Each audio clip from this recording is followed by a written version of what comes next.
Hello Magadi. Tiripo edu ndinonzo Elizabeth ndikukufonera ndiri kunonzi ku Sly Media TV. Okay, Magadi. Tiripo ndapiwa namba dzenyu na Makandla. Saka vati pane nyaya yamunoda kushare nesu handizoti makasununguka here kuti aronesu. Ndakasununguka. Okay. Saka munganditsanangurirewo here kuti zvii zvakaitika pakuvigwa kwaMbuya. Zvakanyanya kuti vakomana atadza kuchera takaenda kuchechi kuRoma kusaidi rekuchakana kudhonga. Then tireka kuchechi pakasvika vakomana vamaposa anonzi Mira sekuru wake vakati gomba harina kuchera zvakanaka Mbuya vanga vari ngaridzikiswa. Vachibvapo taenda pasi vapedza kudaro ndipo vakaita temba raundi yesilauring bet chinodzikisa coffin chechi. Vachibva ipapo vachinonetsana nevakadzi vaibika kuchikafu vakatora poto yenyama. Saka yape habisi yevakomana kuti pese pafuneral vanongosvika vachivhiringidza zvirezi. And tadzoka kuchechi tadzoka kudaro driver wenyaradzo akaenda kumapurisa akanoripota. Akauya nemapurisa but at that moment asingakwanisa kutaura kuti ndiani nani aita. Nekuti pane vanhu vanga vavhundukira and pane vanhu vanga vasara ida kunzwa kuti information ichapwa mapurisa achapuwa nani. Saka advise mapurisa kuti adzokere tozvapa machato netaroenda apedza kuviga musi. Then driver wenyaradzo akazonokuti achinovapa machato. Then inyaya kumapurisa saka ichise community tatangomira feedback kuti mapurisa akaenda sei but tingoona munhu wacho achingotenderera patauri pasina action yatorwa nemapurisa and it's about now 2 or 3 weeks zvaitika hapana action yakaitwa nemapurisa kusvika nezvino ndazofonerwa ndazonzi vanhu pane vanhu vada nhamba dzavo utaure navo ndikataura namai nezvo manheru vakati ndichandifonera nhasi. Saka ndo mamira akaita nyaya kwese kwavanongoenda nokonzeresa. Saka uyu mwana wemwana womupurisa wavasha wandanga.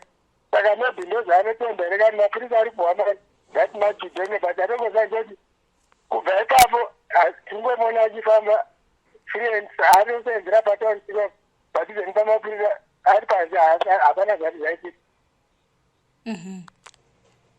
Okay. Saka ichizvakuta tinoita secommunity kuti image yechachi yacho yakutonesa kuti vanhu yave kana vakunzwa kuti pane munhu afakuchachacha tichashaya munhu anouya nemuvi tichiri polisi ichitoenda nekana kuti vanhu vese mabhinya umwe pane incident akazwa kuti akambotika kwedriver mvura handikuzva ndokuti zvangu ndichazoita find out ndizwe ndokuti kuti oti munhu auya kuzotibatsira kuti tije hama tikauraya mushini tinozovigwa zvine zvakunetsa manje ipapo.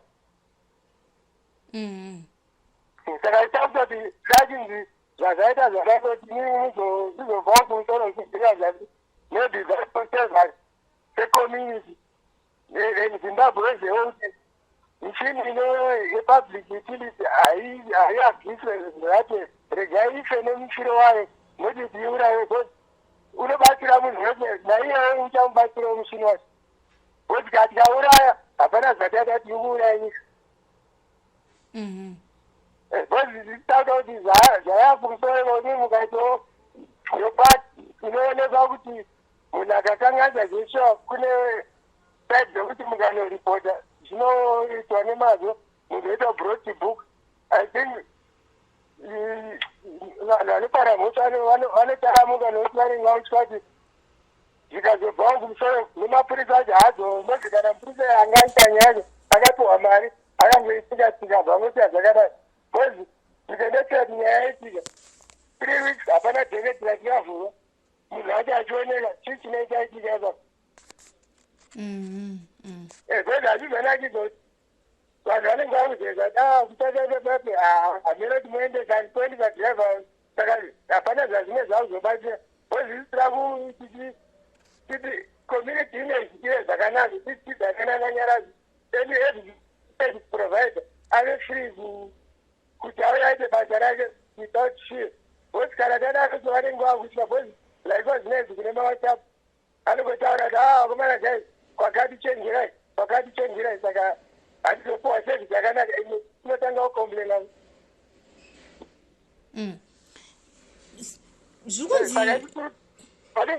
Zvikunzi kuvigwa kwakaita Mbuya hakuna kunazonzwisisika sezvo chinzi vakavigwa vakamira. Saka taida kunzwa kwamuri kuti zvakafamba sei. Havana mbovigwa vakamira. Vakaizwa zvakanaka basi.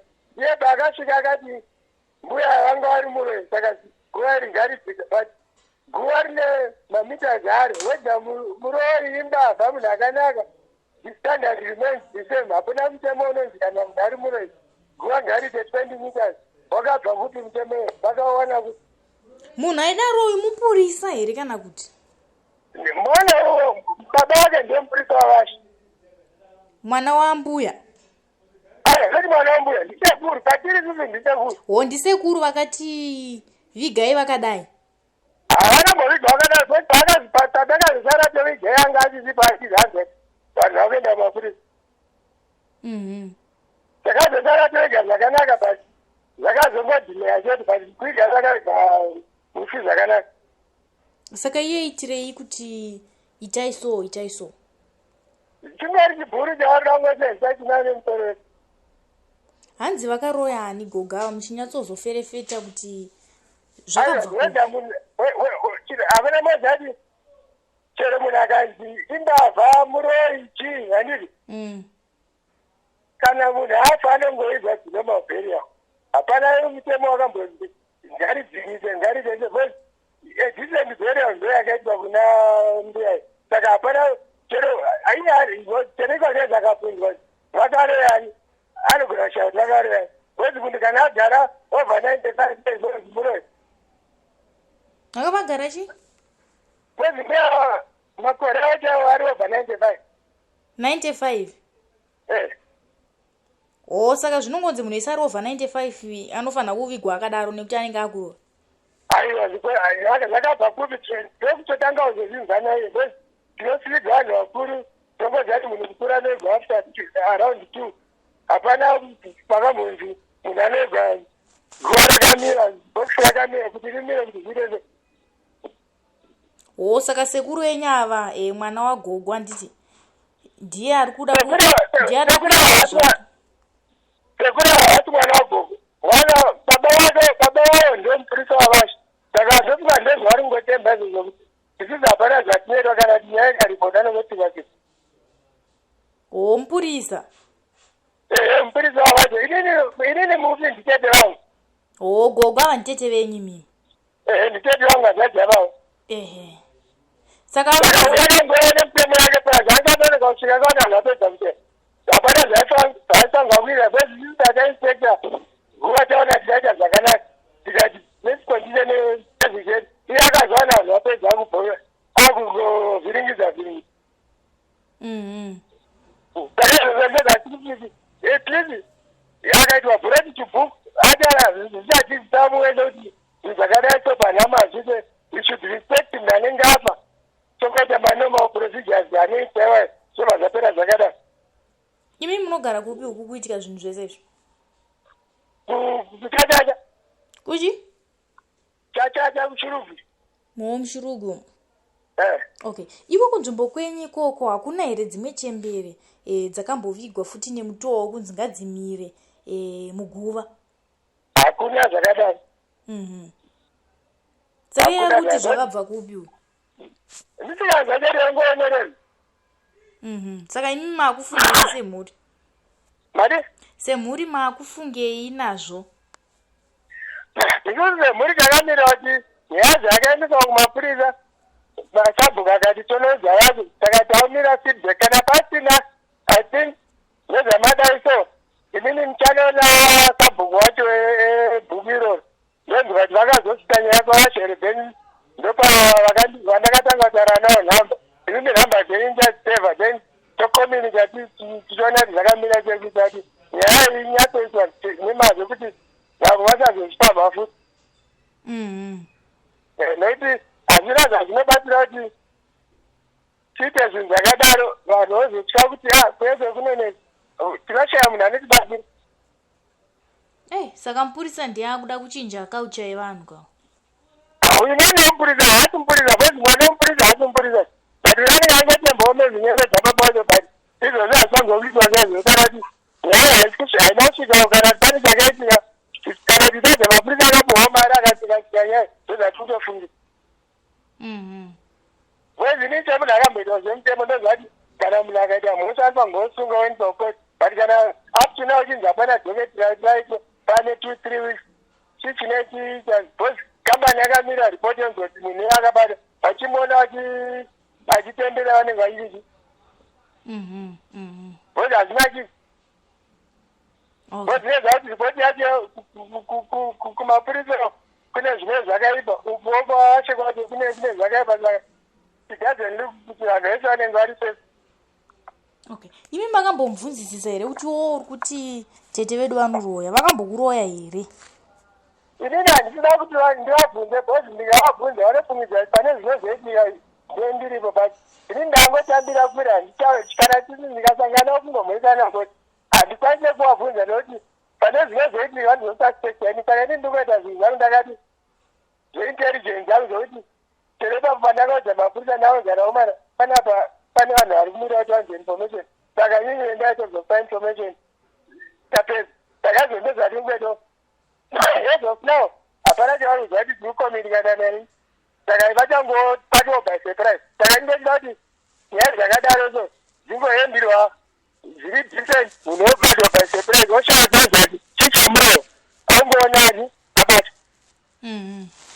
ende zvakanaka bhozi imene ndivanozvikuisa pachena unogona kurongerwa vangu atake but zvikaitika sezvo pasina chazikanwa anongobatwa akavarera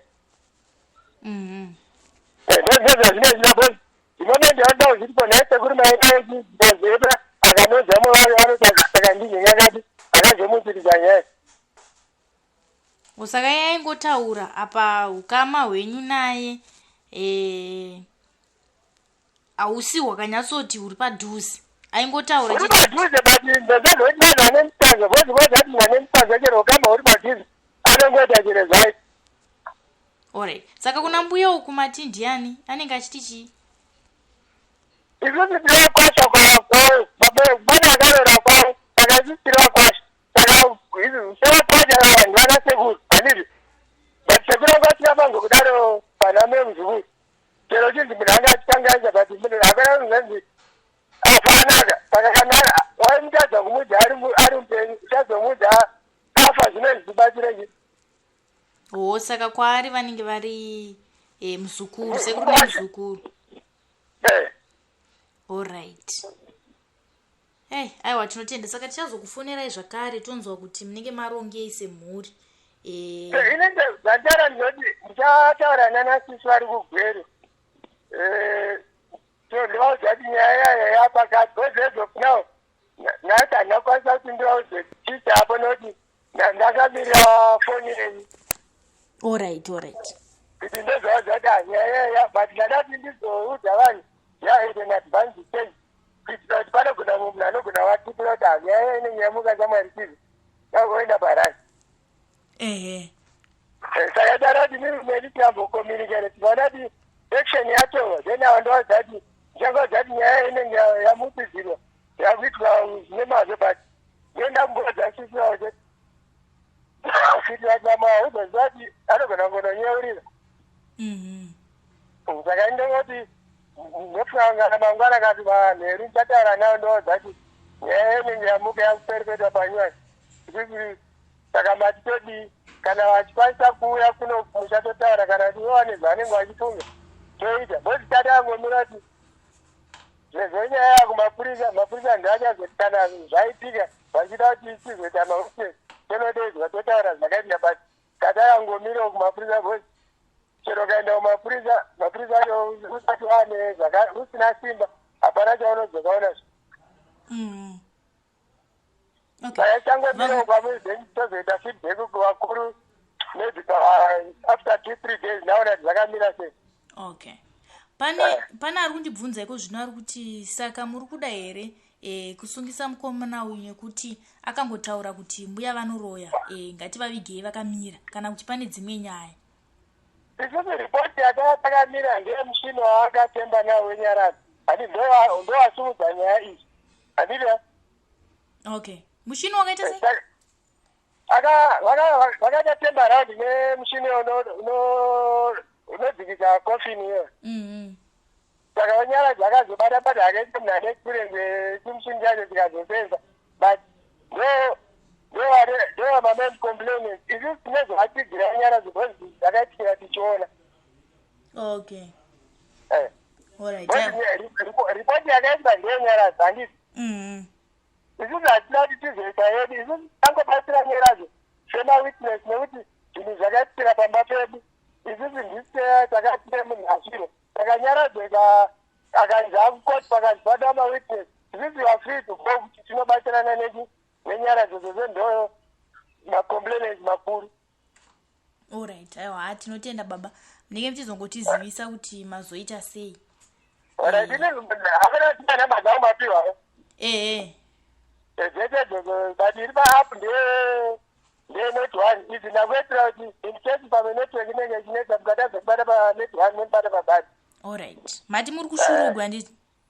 Pachachacha payore yepajamu baba. Alright.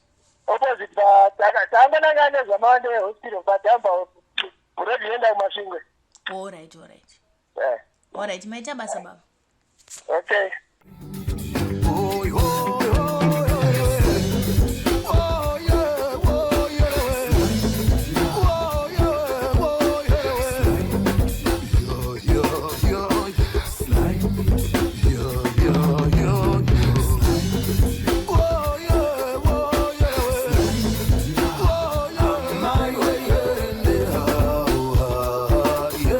Sly Media TV, building bridges.